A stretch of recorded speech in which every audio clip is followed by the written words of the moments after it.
Bueno, pues seguimos en esto. Entonces, fíjense, ya llevamos un montón de cosas, ¿no? Entonces, precisamente, este asunto como de no dar nada por cierto, ¿no? Lo que produce como este vacío, de alguna manera nos permite comenzar a jugar, ¿no? A poner cosas y a tratar de que estas cosas sean las válidas, ¿no? Y entonces, pues aparece una situación así como bien clara, ¿no? O sea, a ver, antes de seguir viendo qué hicieron en los primeros semestres, vamos a ponerle una cosa, ¿no? O sea, a ver, yo no sé si él o la de cálculo, por ejemplo, hizo pruebas por reducción al absurdo.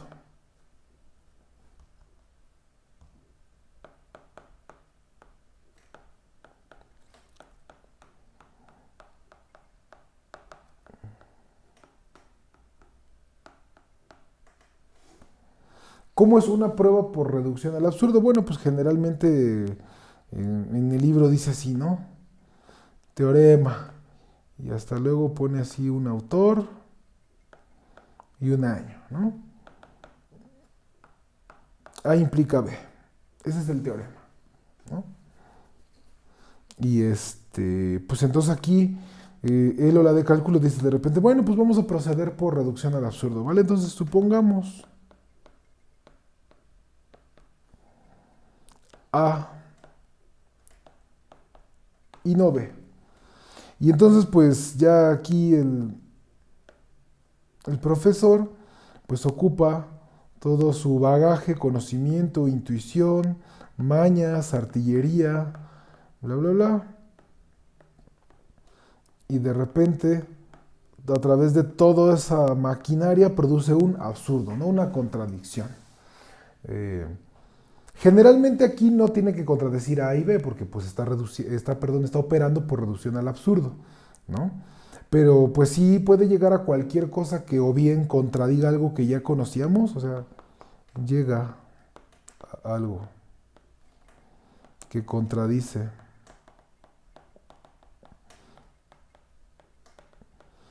algo ya conocido o contradice algo mismo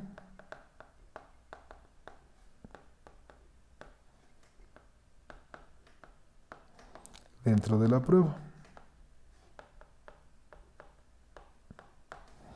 Y entonces es aquí donde ocupa el tercer excluido, porque dice, mira, A y no B no pueden convivir. Entonces tiene que ocurrir que, pues que o es no A, de no B implicas no A, o de A implicas no B. Y bueno, también por cuestiones de la lógica se ve que pues eso ya es lo mismo, pero de aquí es el fundamento, pues, ¿no? De donde va la reducción al absurdo en la demostración, ¿no? Eh, uh-huh. Muy bien. Y entonces, pues aquí hay una pequeña duda, ¿no? El de cálculo dijo que era muy formal y que lo probaba todo. A lo mejor yo falté a esa clase, pero cuando probó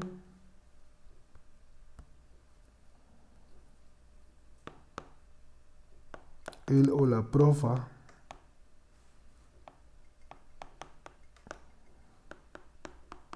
de cálculo que los axiomas de los reales, o lo voy a decir de esta manera, que a partir de los axiomas de los reales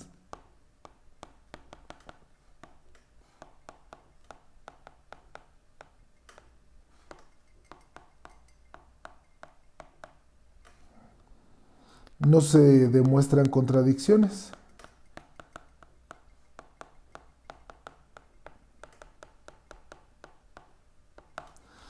¿Y esto por qué lo digo? Y no lo digo nada así porque de repente ya he dicho, no, no, sí, a ver, sus axiomas sirven si no me demuestran contradicciones. No, no estoy diciendo eso, ¿eh? Ojo, ojo, ahí eso, y eso es bien importante, es una sutileza muy, muy brutal para la lógica. Yo no estoy diciendo aquí, tiremos a la basura los axiomas del de cálculo si llegaron a una contradicción, porque los axiomas no deben de llevar a contradicciones. No, no lo estoy diciendo por eso. Lo estoy diciendo por los métodos que ocupa en la prueba. Lo que estoy diciendo aquí es Si en la clase de cálculo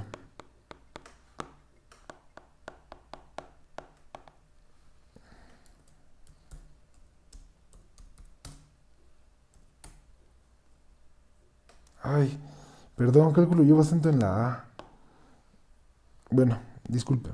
Si en la clase de cálculo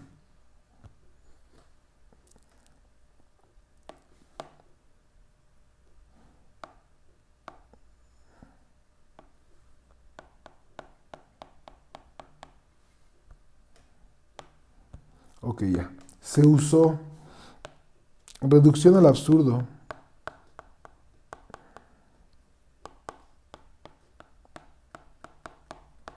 Ah, pues entonces eh, sería deseable que los axiomas no llevaran a contradicciones.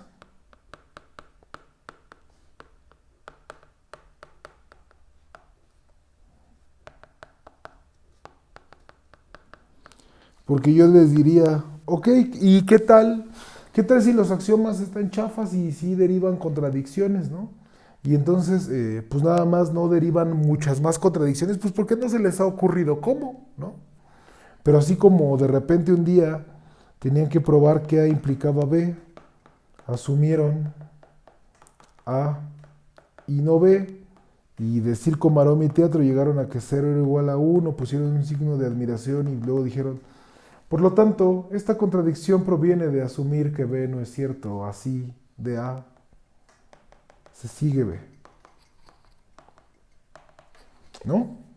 Y pues aquí el asunto es que pues a lo mejor lo ocuparon cuando les convenía, pero ¿y cómo saben que no llegaban a contradicciones, no?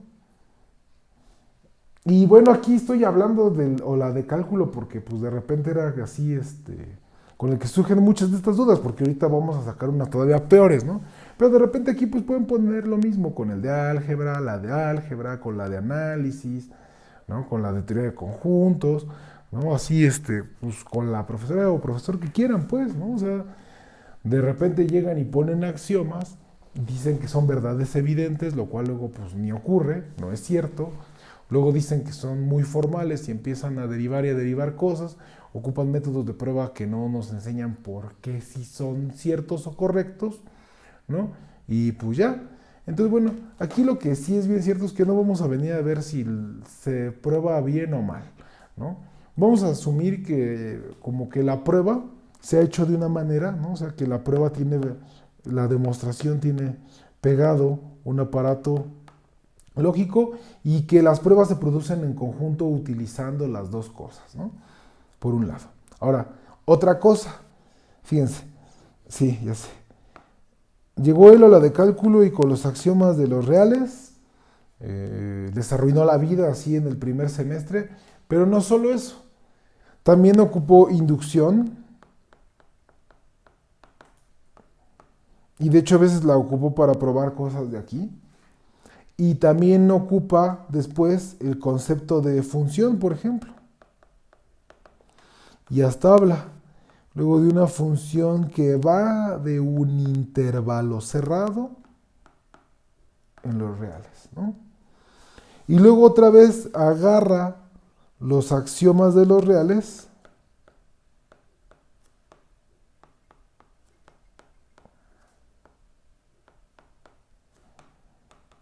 para probar teoremas sobre funciones, ¿no es cierto? Y si no, pues les digo ahorita cómo hicieron la prueba del teorema del valor intermedio, ¿no?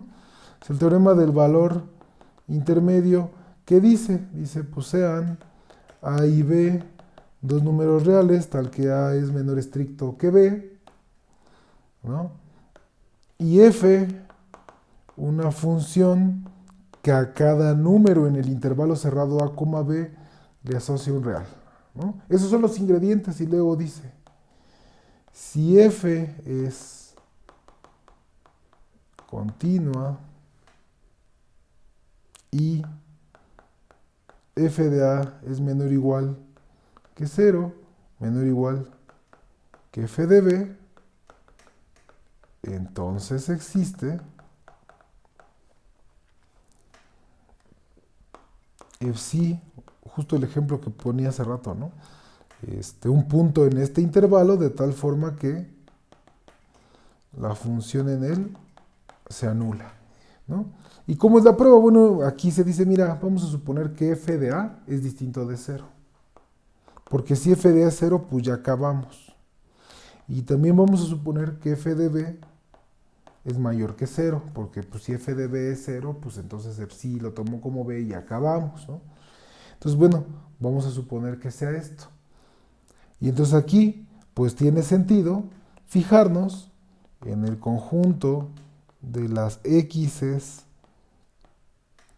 en el intervalo cerrado, de tal manera que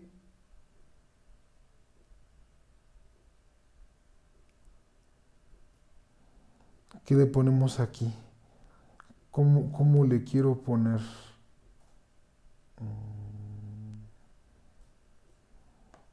Para cualquier y en el intervalo a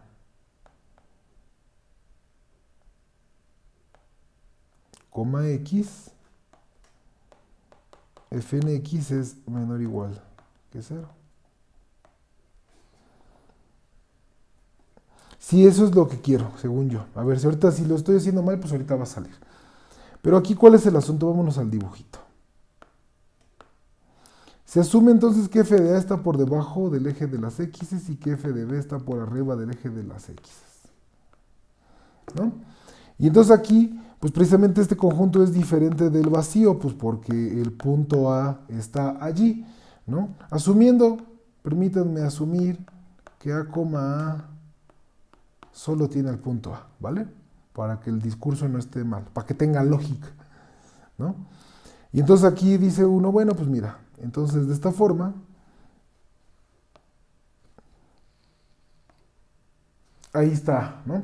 Ahora, el asunto es, pues que obviamente B es mayor o igual que las X que hagan lo que quieran mientras intervenga la función, ¿no?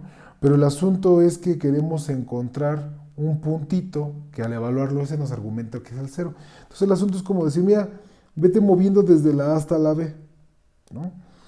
Aquí pues era negativo y entonces pues la función va a tener que ir siendo negativa, negativa, negativa, negativa. Y pues bueno, es distinto del vacío y ya argumentamos que esto es menor o igual que B.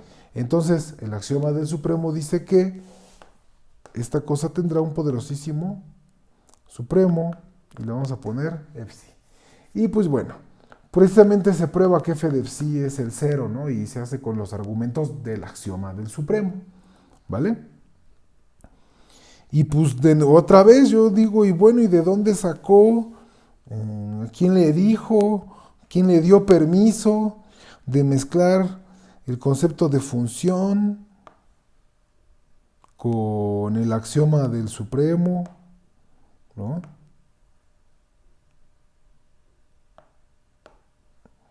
O sea, de repente una cosa unos axiomas que regulaban cierta cosa ya los fueron a aventar dentro de otra teoría de otras cosas. Y pues uno dice así como de, oye, ¿qué onda? Espérate, ¿no? O sea, ya dónde estoy trabajando, o sea, ¿dónde están los principios de los que está fundamentando? De repente ya llegaste y me hablaste de funciones y de continuidad, dominio, contradominio.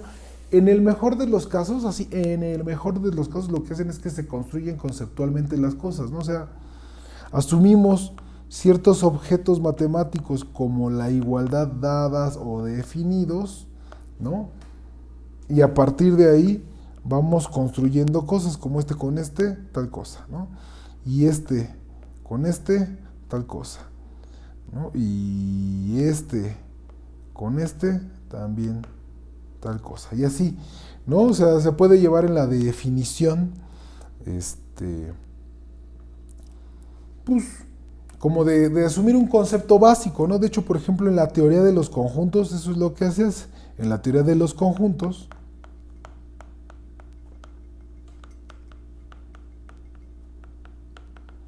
hay tres cosas que se asumen así como ya dadas. La pertenencia de igualdad y el concepto de conjunto.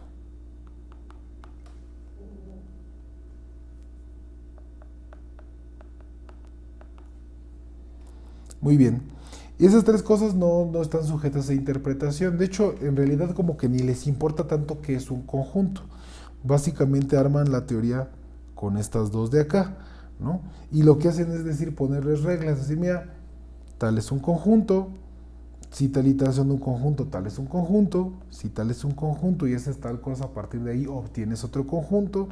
Y así, otra vez, tienen una serie de reglas, ¿no? Otra vez ponen sus axiomas, de hecho, son los axiomas de la teoría de conjuntos.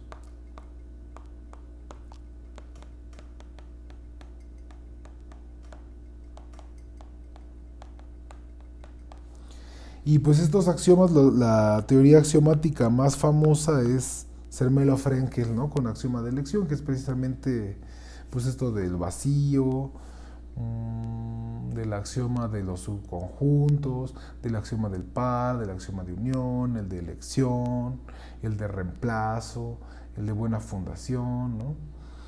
Bla, bla, bla, bla, bla. Pero bueno, otra vez, ¿no? O sea, y luego el de conjuntos construye y argumenta, o la de conjuntos argumenta que mucha matemática está definida, construida, ¿no? Ahí en la teoría de conjuntos. Y lo hace de una manera, pues, bastante chida, ¿no? Bastante justificada. De hecho, ahí viene este superpoderosísimo eslogan de la campaña del programa de Hilbert, ¿no? Que dice, nadie podrá expulsarnos jamás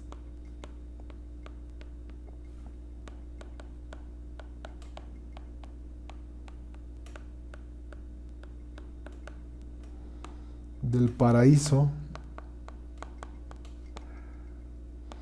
que Cantor creó para nosotros.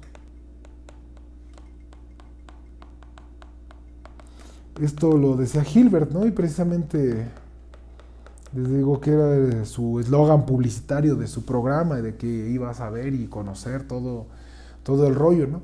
¿Y por qué? Pues porque precisamente Hilbert soñaba, ¿no? Y así como soñaba, que él creía, ¿no? De este meme de la niña quemando la casa, que iba a poner acá la poderosísima set theory, y que la set theory era sólida por sí misma, quién sabe dónde se sacó eso, pero pues él así lo creyó, que era tan sólida que a partir de aquí él iba a poder construir toda la matemática, y entonces de esta manera pues la solidez de la set theory pues iba precisamente a sostener, a soportar la solidez de las otras áreas de la matemática, ¿no? Así pensaba Hilbert, así eran sus argumentos, sus ideas, pues, ¿no? De esta forma, pues a él le debemos básicamente la creación de la lógica matemática en sus ideas de cómo se iba a fundamentar la matemática, porque precisamente aquí, oye, bueno, está bien, y luego, ¿por qué tu teoría de conjuntos es verdadera, es consistente, ¿no? Y él lo que decía eran ahí de dos cosas, ¿no? O sea, Hilbert hablaba de dos cosas. ¿Qué fundamenta una teoría?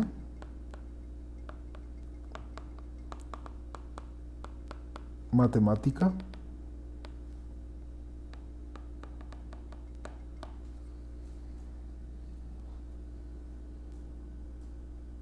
Bueno, de estas cosas justamente lo que decía es que lo que la fundamentaba era que no llegaba a contradicciones. O sea, para pronto, si ustedes se sacaban de la manga una teoría matemática y le empezaban a trabajar y de alguna manera alguien llegaba y les argumentaba que no llegaban a contradicciones, ya, con eso estaba. Pero aquí precisamente se parte en dos, era por eso decía que hablaba de dos cosas, ¿no? Se parte en dos la situación, en la sintaxis y en la semántica. ¿Por qué? Porque precisamente a través de estas dos cosas, o sea, de la forma y de los significados, es como busca demostrar que las teorías matemáticas no se contradicen.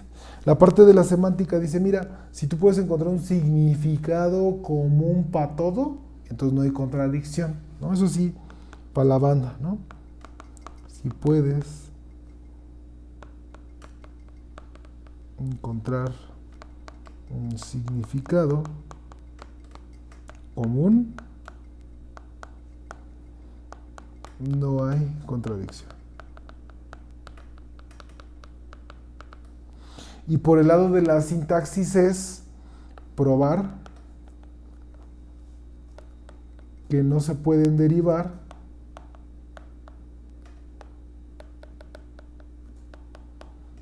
contradicciones. ¿Cómo es este método de probar que no se pueden probar contradicciones? Bueno, de manera muy gruesa se los voy a poner así. Suponga usted que los axiomas son azules. Y luego, a través de la lógica, como lo decían los axiomas de Euclides precisamente, bueno, piénsenlo ahí, ¿no? Él postula cosas de cómo ir de unas proposiciones a otras, ¿no? Entonces, en ese asunto pensémosle, llamémosle reglas de inferencia. Si tenemos ciertas cosas, las podemos llevar a otras cosas, ¿no? Si estas reglas de inferencia preservan el color, entonces todo teorema tendría que ser del mismo color de los axiomas, solo porque de ahí partimos, ¿no? Entonces, si los axiomas son azules y las reglas de inferencia preservan el color, todos los teoremas van a tener que ser azules. Si los axiomas son morados y las reglas de inferencia preservan el color, pues todos los teoremas tendrán que ser morados, ¿no? Así son los argumentos de este lado en la campaña de Hilbert, ¿no? Se tratan de buscar propiedades que los axiomas que las reglas de inferencia no destrozan y que sí tienen los axiomas. Así se reduce el demostrar si algo es un teorema, ¿no? A ver si tiene cierta propiedad o no. Fíjense qué interesante.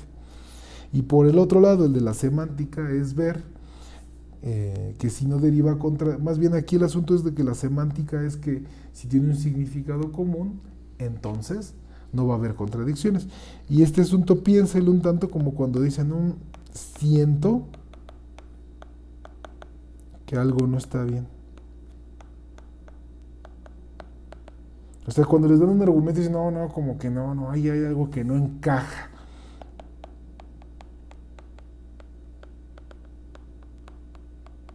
No saben qué es, por eso dicen siento que, ¿no? Quién sabe cómo lo sentimos, pero pues ahí está. Responde de alguna manera, ¿no? O sea, de repente nos dan un choro y decimos, mira, pues yo no sé de esas cosas, pero por la forma que tiene el choro que me estás diciendo, pues me suena que sí está bien, ¿no? O sea, suena una posibilidad lo que están contando, ¿no? Muy bien. Pues como ven, aquí hay un rollo así detrás de la matemática que discutir y que se discutió porque, pues, por ejemplo, todo esto estaba presente en la guerra de Hilbert, ¿no? Cuando estaba con su programa tratando de fundamentar la matemática, ¿no? ¿Y por qué querían fundamentar la matemática? Pues porque ya habían venido un montón de contradicciones, ¿no? O sea, por ejemplo, ya habrán visto la paradoja, o bueno, y si no se las presento, la paradoja de Russell. No recuerdo si es así o así. No, yo creo que es como de la primera, pues se ve más feo, ¿no? Bueno, la paradoja de Russell, pues la pregunta es, ¿existe el conjunto de todos los conjuntos? Órale, y eso está interesante, ¿no? Preguntarse de esta manera, así como, oye, ¿podría existir un conjunto cuyos elementos sean todos y cada uno de los conjuntos? Y entonces, a ver, espérate. Bueno, vamos a resolverla como, pues por partes, ¿no? A ver. Imagínense que llamamos X a la colección de todos aquellos W's, tal que W se pertenece a sí mismo, ¿no? Digo, porque si el conjunto de todos los conjuntos existe, pues se tiene que pertenecer a él mismo, ¿no? Porque el conjunto, pues es un conjunto, y entonces pues tendrá que estar en el conjunto de todos los conjuntos, ¿no? O sea, por puritita definición, pues, ¿no? Aunque suene absurdo y estúpido, sí, pero pues es que esas son las cosas en las que nos mete el lenguaje y de las que nos tenemos que deshacer de alguna manera, pues la búsqueda de certidumbre o de fundamentación de nuestro conocimiento, ¿no? Entonces dice, bueno, a ver, X es en la bolsa donde echamos todas las porquerías que se pertenecen a ellas mismas, ¿no? Perfecto, ok. ¿Qué más hacemos? Bueno, pues la pregunta del $1.000.000 es aquí, oye, ¿y X está en X o X no vive en X? ¿Qué será? ¿Qué ocurrirá? Y pues va a ocurrir como lo de la otra vez de la phi, ¿no? De que decía este enunciado es falso. Si X está en X, entonces pues como que tiene que cumplir la propiedad que define a la X, ¿no? que es o sea, tiene que cumplir, si X está en X, pues va a tener que cumplir todo aquello que cumplen los elementos de X, ¿no? Ah, perdón, aquí sí, tiene que salir la contradicción, ¿no? Es X, no, perdón, W no pertenece a sí mismo. Entonces X está en X, tiene que cumplir eso y por lo tanto X no está en X, ¿no? Ahora fíjense que, pues si X no está en X, va a cumplir esta propiedad y por lo tanto estará en X. Entonces otra vez, X está en X y solo si X no está en X, entonces pues X está o no está. Entonces otra vez, aquí hay de dos sopas, ¿no? O los elementos de los conjuntos no están determinados, ¿no? O sea, los elementos pueden no estar ahí medio cuántico el rollo, o esto de aquí está mal. Y entonces es un momento donde se tienen que decidir. O es una decisión que tuvieron que tomar los y las matemáticas del momento, ¿no? Para proceder en el avance. Y entonces ahí, pues por ejemplo, yo sí he visto que hay esto de los fuzzy sets. No sé cómo funcionan, pero existen. Y por el otro lado están diciendo, mira, este tipo de cosas, no, esto así no, lo vamos a prohibir de plano, ¿no? Nos van a interesar los elementos de los conjuntos. De hecho, el primer axioma de la teoría de conjuntos es el axioma de extensionalidad, ¿no? Como ahí todas las cosas son conjuntos, pues precisamente dice, para cualesquiera dos porquerías, para cualesquiera dos conjuntos, y tiene esta expresión.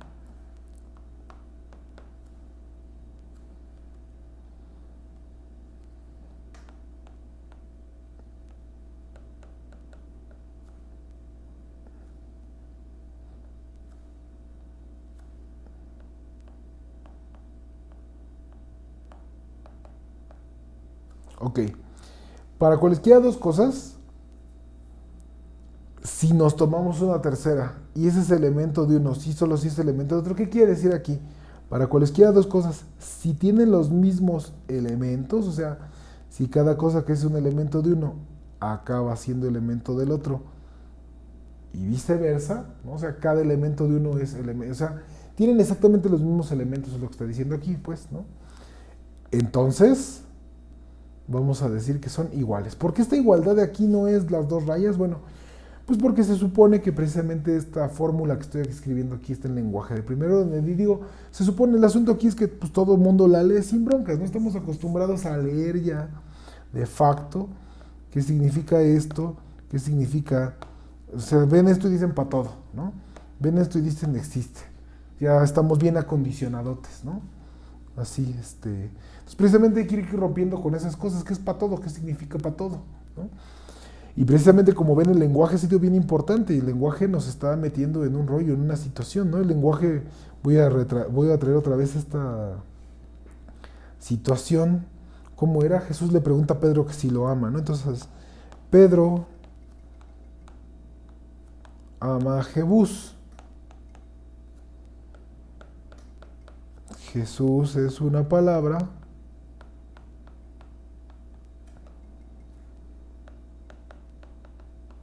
de 5 letras. Como conclusión, Pedro ama a una palabra de 5 letras. Y otra vez aquí el asunto es que hay como una referencia, ¿no? O sea, como que hay órdenes de ideas, órdenes de cosas, ¿no? Como que no son de la misma naturaleza, por lo tanto no es coherente pegarlas, ¿no? O sea, por un lado, el enunciado 1 está hablando acerca de dos humanos, ¿no? Lo que está diciendo es que precisamente este humano le late el corazoncito cada que ve al Jesús, ¿no? Y... ¡ay, qué feo! En el enunciado 2, pues lo que está hablando es de la palabra Jesús, ¿no? O sea, dice, ahí está la palabra Jesús, 1, 2, 3, 4, 5, tiene 5 cosas, ¿no? Se acabó. ¿Y el asunto cuál es? Pues que esta conclusión a la que según se llegó aquí, pues ya está mezclando los dos ámbitos y pues ya no tiene sentido aquí, ya es absurdo, módulo los fetiches de Pedro, ¿no? Pensar que Pedro pues ama a la palabra Jesús, no a la palabra de Jesús, digo a la palabra Jesús, porque independientemente de si Jesús existió o no, hay una cosa a la que se le llama la palabra de Jesús, y hay personas que sí la aman, o sea, independientemente si es una religión o está bien hecha o está mala, aman tanto sus palabras que la siguen, pues, ¿no? Pero pues ya. Bueno, entonces este tipo de cosas nos pasa mucho, ¿no? Hace rato se me ocurrió un ejemplo y ya se me fue, pero piensen cómo el lenguaje, la capacidad de conceptualizar, nos mete en broncas, ¿no? Nos mete en broncas severas. De hecho, por ejemplo, mi hermano, que es psicólogo, me explicaba que el deseo lacaniano se explica a partir del lenguaje, ¿no? Lo que dice que es el humano a partir de que puede conceptualizar, es decir, a partir de que tiene un lenguaje y de que puede dar referencia no presencial ni señalada, sino referida, pues se puede referir a él mismo, y entonces puede referir a él mismo de maneras en las que no está, y al referirse de esas maneras en las que no está, puede deducir cosas que obtendría, y entonces de ahí viene el deseo, ¿no? Sí, eso es bien complejo, pero pues también es que está ahí lo de la lógica, pues, o sea, hay una lógica en que deseemos lo que deseamos, ¿no? O sea, nadie desea nada en lo que no conoce, ¿no? O sea, nadie dice, se me antoja una fruta de esa que nada más nace en Australia y jamás he visto en ningún momento de mi vida, ni he sabido de su existencia. Pues no, ¿no? O sea, se nos antojan las cosas que vemos, que conocemos, ¿no? De lo que sabemos, pues. Bueno, pues esto sigue estando bien filosófico y chorero, pero es que hay o sea, la matemática se puede pensar que o ahí está el topus Uranus o ahí está lo que hacen los humanos, ¿no? Y entonces se puede pensar que lo que hacen los humanos es a partir de estar observando al topus, pues, ¿no? Pero al final existe esta parte, la matemática humana. Y ahí en la matemática humana pues hacen cosas y entonces el asunto es estudiar lo que han hecho, cómo lo han hecho, de qué forma lo han hecho y precisamente todo ese estudio y los datos que vamos a recolectar nos van a servir, ¿no? Ok, pues nos videamos para no indigestarlos.